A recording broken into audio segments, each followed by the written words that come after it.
अस्सलाम वालेकुम स्टूडेंट्स।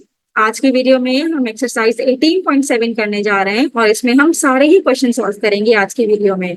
और ये जो एक्सरसाइज है इसमें हम रियल लाइफ प्रॉब्लम्स देखेंगे कि वेरिएशंस की रियल लाइफ प्रॉब्लम कहाँ पे है और किस तरह के क्वेश्चंस में हमें वेरिएशन की नीड होती है। वेरिएशन के सॉल्यूशन तो हमने डिफरेंट एक्सरसाइजेस में देख ही लिए हैं कि किस तरह से सॉल्व करने हैं डिफरेंट वेरिएशन के क्वेश्चंस को। तो आज उसे इम्प्लीमेंट करते हैं रियल लाइफ प्रॉब्लम में। तो 18.7 हम शुरू करने जा रहे हैं और 18.7 का क्वेश्चन नंबर 1 है हमारे पास। The current in a wire is directly proportional to the potential difference। अब current in a wire इसको हम I से represent कर रहे हैं यहाँ पे हम मेंशन कर देते हैं करंट इन अ वायर यानी कि I is directly proportional to the potential difference और potential difference को हम represent करेंगे V से, right, and inversely proportional to the resistance. और यही जो करंट है वो इनवर्सली प्रोपोर्शनल को लिखने का तरीका क्या था, हमने सीखा था कि 1/R। इस तरह से हम रेजिस्टेंस को R से रिप्रेजेंट किया है। तो I इज इनवर्सली प्रोपोर्शनल यानी कि current is inversely proportional to the resistance. अब इन दोनों को अगर हम कंबाइन करके लिखें तो जो करंट है वो हम इस तरह से लिख सकते हैं V/R, राइट। तो अब ये जो V/R हमने लिखा है और ये जो प्रोपोर्शनल का सैंबल है इसको हटाने के लिए हमें कांस्टेंट ऑफ वेरिएशन K लगाना पड़ेगा, V/R, where K is the constant of variation. इसको हम नाम दे देते हैं इक्वेशन नंबर 1 का। अब I की वैल्यू हमने 6 पुट करनी है। Put I is equals to 6 और इसमें V की वैल्यू मेरे पास है 220। V is equals to 220 put करेंगे और रेजिस्टेंस R हम पुट करेंगे 5 इन इक्वेशन 1। ये सारी वैल्यूज उठाएंगे और इक्वेशन 1 में पुट करेंगे। तो इक्वेशन 1 हमारे पास होगी, इक्वेशन 1 ये क्या हो जाएगी हमारे पास, I is equals to I की जगह पे 6 पुट करेंगे, K V की जगह पे 220 पुट करेंगे और R की जगह पे हम पुट करेंगे 5, राइट। अब ये हो जाएगा 6 5 30 और यहाँ पे 220 के। अब 220 30 से डिवाइड हो जाएगा,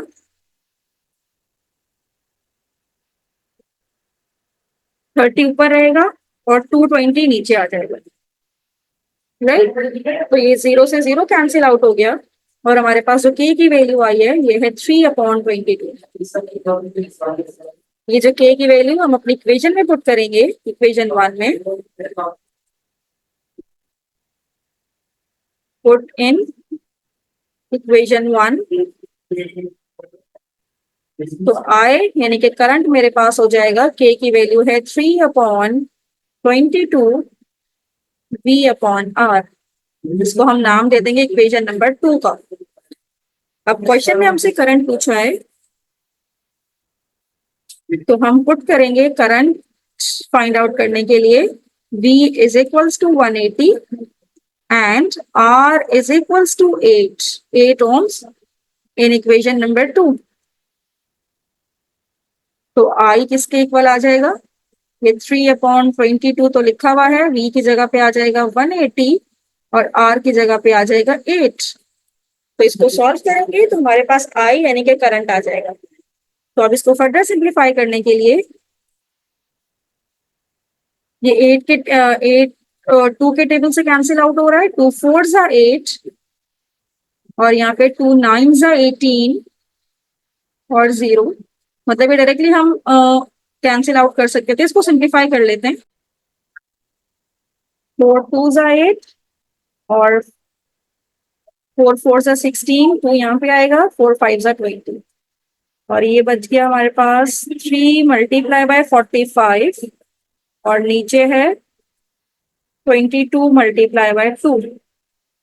तो इसको सॉल्व करते हैं, 45 को मल्टीप्लाई करते हैं 3 के साथ तो 135 आ जाएगा और जब डिवाइड करेंगे 22 को 2 के साथ तो ये आ जाएगा 4।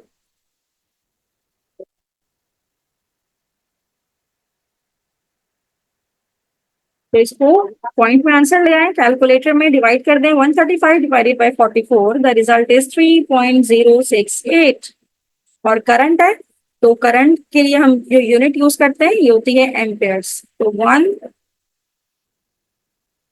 करंट हमारे पास आ गया है, कितना आया है 3.068 एम्पेयर। तो इस तरह से हमने ये वेरिएशन का टॉपिक यूज करते हुए हमने ये रियल लाइफ प्रॉब्लम सॉल्व कर ली, जिसमें हमने करंट फाइंड आउट करना था और हमें इसके पोटेंशियल डिफरेंस V भी गिवन था और रेजिस्टेंस की वैल्यू भी गिवन थी।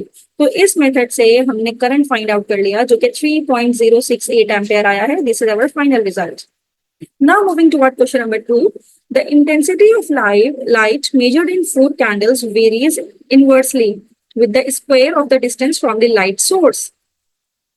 Suppose the intensity of a high bulb is 0.08 foot candle at a distance of 3 meters. Find the intensity level at 8 meters.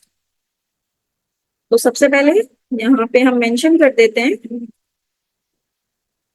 कि जो इंटेंसिटी ऑफ लाइट है, intensity of light है,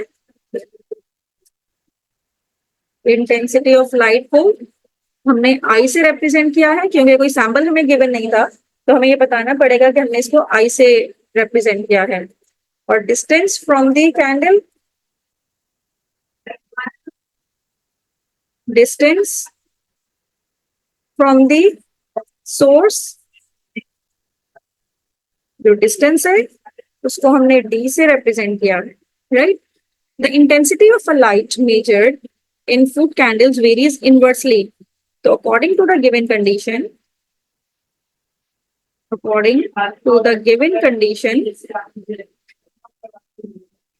ये जो I है यानी कि intensity of light is inversely यानी कि 1 with the square of the distance, यानी कि जो डिस्टेंस हमने डी लिया है इसका स्क्वायर लेना है, वही हमने सब कुछ करना है जो कि हमें गिवन होगा। स्क्वायर की बात हो रही थी क्वेश्चन में, तो हमने डी के ऊपर स्क्वायर मेंशन किया है। फ्रॉम द लाइट सोर्स, तो हमने जो light source distance from the source इसको डी से रिप्रेजेंट किया था, तो स्क्वायर की बात हुई तो हमने इस पे स्क्वायर अप्लाई कर दिया। अब ये प्रोपोर्शनल का साइन हटेगा तो कांस्टेंट लगेगा k upon D square, right. इसको हम नाम दे देते हैं इक्वेशन नंबर 1 का। अब इंटेंसिटी ऑफ लाइट यानी कि आई की वैल्यू हमें गिवन है, आई है हमारे पास 0.08 और डिस्टेंस कितना है यानी कि डी की वैल्यू हमें गिवन है 3 मीटर्स। हम ये दोनों वैल्यूज उठाएंगे और इसको इक्वेशन 1 में पुट कर देंगे ताकि हम k की वैल्यू फाइंड आउट कर सकें। तो अब इन दोनों वैल्यूज को उठाएंगे, इक्वेशन 1 में पुट करेंगे। इक्वेशन 1 हमारे पास क्या हो जाएगी, i की जगह पे 0.08 k upon D square, D की जगह पे 3 और ऊपर स्क्वायर है तो स्क्वायर लगा देंगे। अब 3 का स्क्वायर 9 होता है और 9 मल्टीप्लाई होगा 0.08 से, तो हमारे पास k की वैल्यू आ जाएगी। तो 9 को मल्टीप्लाई करते हैं 0.08 से तो 0.72 आ रहा है हमारे पास। तो यहाँ से k की वैल्यू आ गई, दैट इज 0.72। ये कांस्टेंट k की वैल्यू आई है जो कि कांस्टेंट ऑफ वेरिएशन k है। अब इस 0.72 को उठाएंगे और इसको पुट करेंगे इक्वेशन 1 में ताकि हम वहां से इंटेंसिटी लेवल फाइंड आउट कर सकें। पुट इन इक्वेशन 1, k की जगह पे 0.72, डी स्क्वायर है। अब इसको हम नाम देंगे इक्वेशन नंबर 2 का। अब इंटेंसिटी लेवल हमें आई फाइंड आउट करना है और डी हमें गिवन है जो कि 8 मीटर्स है। तो D is equals to 8 in equation number 2। तो ये इक्वेशन नंबर 2 हमारे पास क्या हो जाएगी, I is equals to 0.72 upon D square यानी कि 8 स्क्वायर। अब इसको फर्दर सिंप्लीफाई करते हैं तो ये हो जाएगा आई इज इक्वल्स टू 0.72, 8 का स्क्वायर 64 होता है और 0.72 को जब डिवाइड करेंगे 64 के साथ तो मेरे पास इंटेंसिटी ऑफ लाइट आ जाएगी, दैट इज 0.01125। ये रिजल्ट आया मेरे पास इंटेंसिटी ऑफ लाइट का 0.01125। और इसकी यूनिट इंटेंसिटी हमें क्वेश्चन में जो गिवन थी फुट है इसकी यूनिट। तो आई इज इक्वल्स टू 0.01125। तो ये हमारे पास इसका फाइनल रिजल्ट है।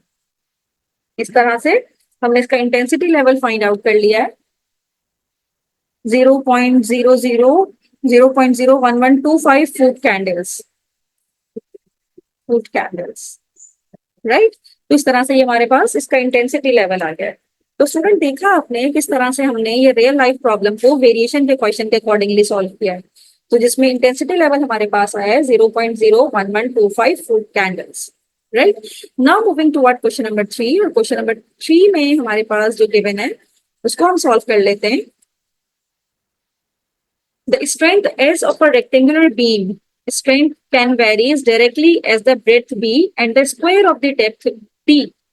यानी कि नोटेशन तो हमें गिवन है तो उसको सपोज करने की जरूरत नहीं है, डायरेक्ट हम शुरू कर दें। According to the given condition, according to the given condition, जो स्ट्रेंथ है रेक्टेंगुलर बीम की डायरेक्टली वेरीज कर रही है एज द ब्रेथ बी पे, और किस पे, square of the depth D.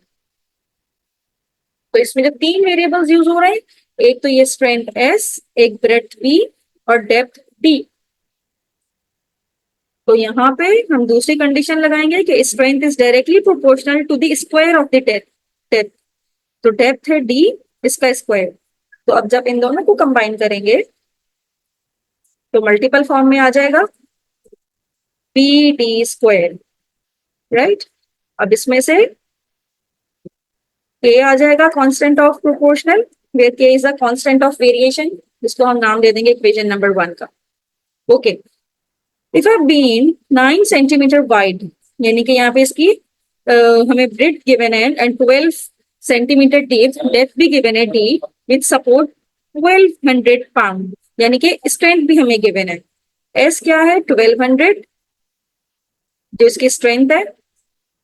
फिर इसमें जो बी है वो है मेरे पास 9, और जो डेप्थ है इसकी यानी कि डी, ये है मेरे पास 12। इसको उठाएंगे और इक्वेशन 1 में पुट करेंगे। Put S B and D in equation number 1। तो इक्वेशन नंबर 1 में जब पुट करेंगे तो एस की वैल्यू, एस की जगह पे 1200 आ जाएगा, के हमने फाइंड आउट करना है, बी की जगह पे 9 आ जाएगा, डी की जगह पे 12 का स्क्वायर आ जाएगा। तो ये हो जाएगा 1200 इज इक्वल्स टू 12 का स्क्वायर, यानी कि 12 को मल्टीप्लाई करें 12 से तो 144 आता है। 144 को 9 से मल्टीप्लाई कर दीजिए, तो यहाँ पे है 1200, और जब 144 9 से मल्टीप्लाई होगा तो ये आ जाएगा 1296 के, और 1200 1296 यहाँ मल्टीप्लाई हो रहा है, इस तरफ आके डिवाइड हो जाएगा, और डायरेक्ट इसको मैं कैलकुलेटर में डालूंगी। 1200 को डिवाइड करेंगे 1296 के साथ, तो k की वैल्यू आ जाएगी दैट इज 0.9259। ये कांस्टेंट k की वैल्यू मेरे पास आ गई है। तो अब ये जो कांस्टेंट की वैल्यू आई है इसको उठाएंगे और इक्वेशन 1 में पुट करेंगे ताकि हम वहां से s फाइंड आउट कर सकें। पुट इन इक्वेशन 1, तो s is equals to k की वैल्यू 0.9259 और b d स्क्वायर, ये हमारी हो गई इक्वेशन नंबर 2। अब क्वेश्चन में क्या पूछा गया है, what weight a beam of 12 centimetre wide, यानी कि यहाँ पे ब्रेड भी गिवन है, तो हमें बी की जगह पे 12 पुट करना है और डेप्थ यानी कि डी की जगह पे 9 पुट करना है ताकि स्ट्रेंथ फाइंड आउट कर सके। इन equation number 2 put b is equals to 12, d is equals to 9, equation number 2। तो s is equals to 0.9259, b की वैल्यू पुट करेंगे 12 और d है 9, ऊपर स्क्वायर लगा हुआ है तो हम भी स्क्वायर लगा देंगे। तो अब कैलकुलेटर में डालिए और इसको सॉल्व कर दीजिए। 9 का स्क्वायर 81, 9 9 से 81 होता है, और ये तीनों अब मल्टीप्लाई हो जाएंगे, यानी कि 0.9259 मल्टीप्लाई होगा 12 से और फिर ये मल्टीप्लाई होगा 81 से, तो ये आएगा 900। तो स्ट्रेंथ मेरे पास आ गई है 900, और यूनिट जो यूज हो रही थी स्ट्रेंथ की ये थी पाउंड, तो स्ट्रेंथ मेरे पास आ गई है 900 पाउंड। तो इजीली हमारे पास इसका रिजल्ट आ गया। तो ये मेरे पास फाइनल रिजल्ट होगा जिसपे हमने स्ट्रेंथ एस फाइंड आउट की है।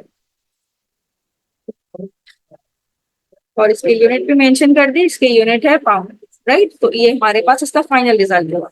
तो स्टूडेंट इसको भी हमने इजीली सॉल्व कर लिया with the help of variation. Now moving toward the next question. अब क्वेश्चन नंबर 4 है, the labor cost C varies jointly as the number of workers N and the average number of days D. If the cost of 100 workers for 15 days is 9,000, then find the labor cost of 300 workers for 20 days.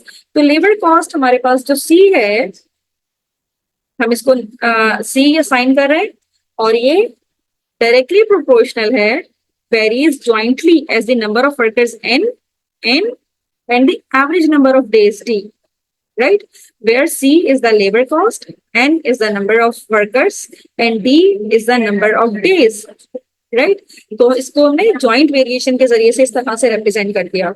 अब यहाँ पे constant of variation आ जाएगा K multiply by N multiply by D. This is your equation number 1, right?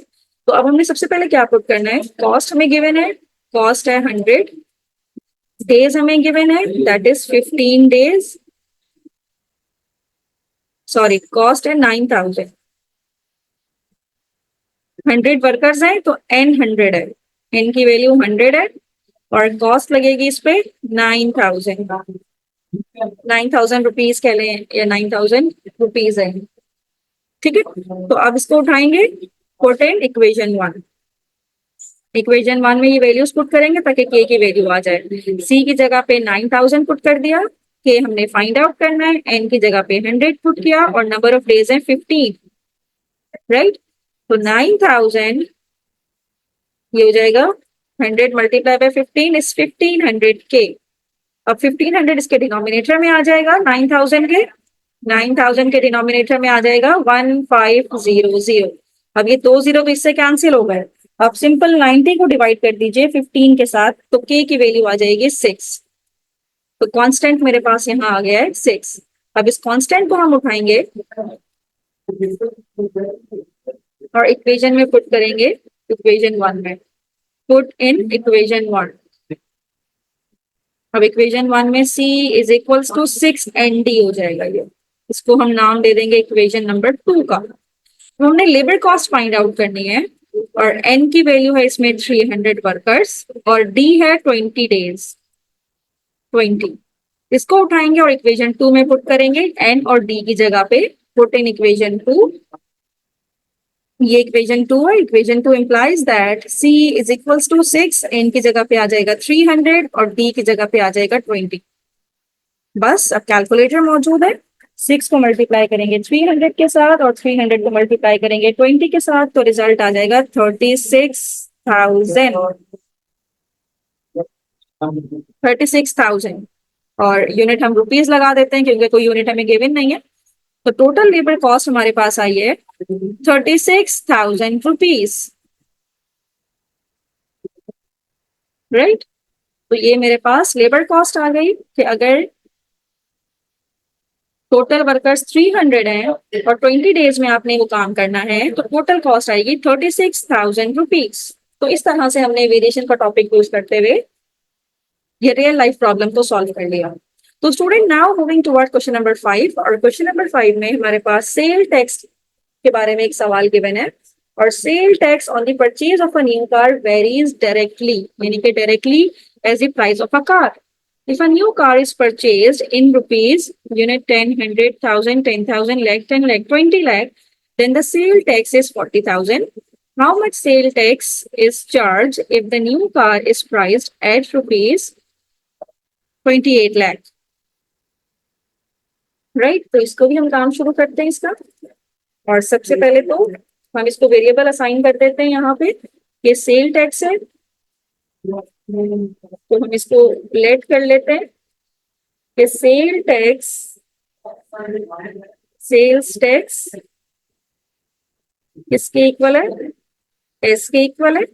Sale tax को हमने S से represent कर दिया और price of new car, price of new car इसको हमने पी से रिप्रेजेंट कर दिया, पी से रिप्रेजेंट कर दिया, राइट। अब sale tax on the purchase of a new car according to the given condition according to the given condition, जो सेल टैक्स है हमारे पास, यानी कि एस, ये क्या है, directly as the price of car, directly proportional to the price of car. S is directly proportional to the P. S is Kp, where K is a constant of variation. New car, if a new car is purchased, यानी कि यहाँ पे हमें P given है, जो कि है 20 लाख,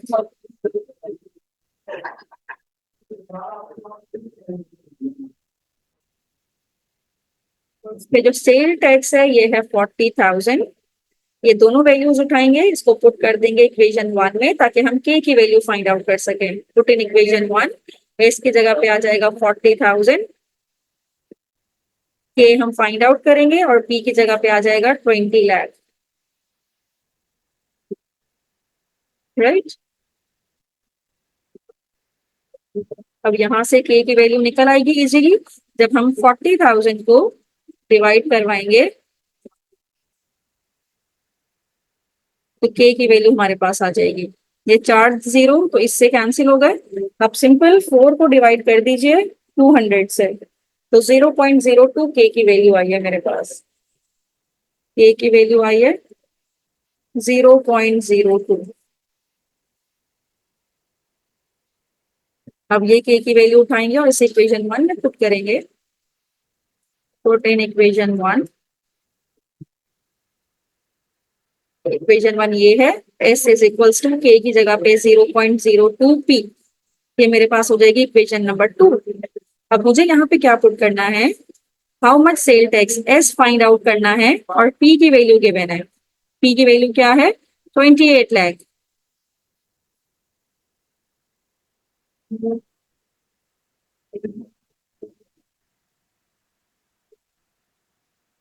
इन equation number 2, तो एस को मल्टीप्लाई करवा देंगे 0.02 और पी की जगह पे 28 लाख। तो आप इसको मल्टीप्लाई करवाएं कैलकुलेटर में, तो ये मल्टीप्लाई होगा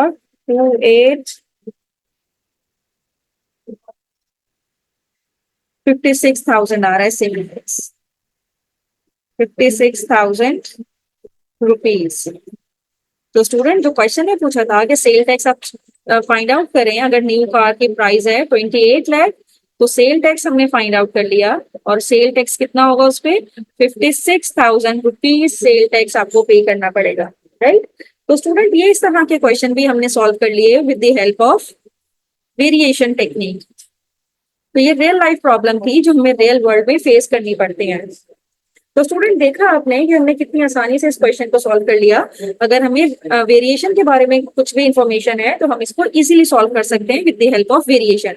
तो ये रियल लाइफ प्रॉब्लम्स हमने सॉल्व कर ली है यहाँ पे। तो स्टूडेंट किसी भी क्वेश्चन में कोई प्रॉब्लम हो तो मुझे कमेंट बॉक्स में जरूर बताइएगा। थैंक यू सो मच कि आपने एंड तक मेरी वीडियो देखी।